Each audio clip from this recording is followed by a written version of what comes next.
15 जून पासून महाराष्ट्रातल्या आणि नवी मुंबई महानगरपालिका हद्दीतल्या सर्व प्राथमिक आणि माध्यमिक शाळा, महानगरपालिकेच्या सुद्धा 80 शाळा सुरू झालेल्या आहेत. 15 जूनला कुणालाही विद्यार्थ्यांना गणवेश मिळालेला नाहीये.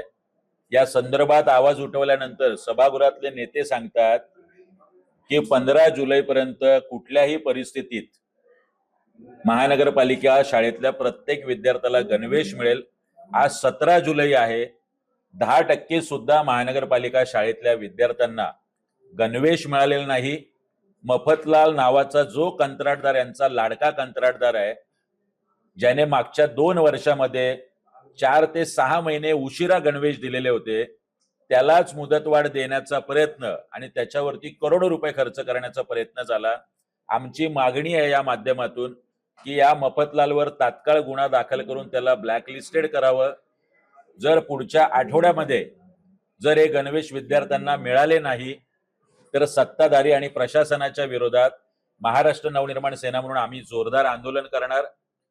प्रत्येक महानगरपालिकेच्या शाळांचं ऑडिट झालं नाही, हे माहितीच्या अधिकारात आम्हाला माहिती मिळाली होती. आज अत्यंत धक्कादायक असं विधान मी करतोय की फायर डिपार्टमेंट नवी मुंबई महानगरपालिकेचं शिक्षण विभागाला पत्र पाठवतंय की आपण त्रयस्थ संस्थेच्या माध्यमातून फायर ऑडिट करा, आम्ही हे फायर ऑडिट करणार नाही.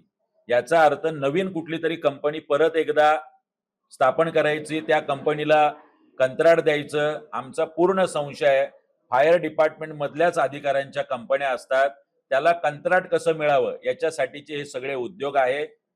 तिसरी महत्वाची गोष्ट, या शिक्षण विभागाची अत्यंत गाजावाजा करून सभागृह नेत्यांनी आणि इथल्या सत्ताधाऱ्यांनी नवी मुंबई महानगरपालिका शाळांमध्ये सरसकट इंग्रजी शिकवण्याचं जे धरसोड धोरण अवलंबलं होतं त्याला नवी मुंबईकरांनी नकार दिलाय.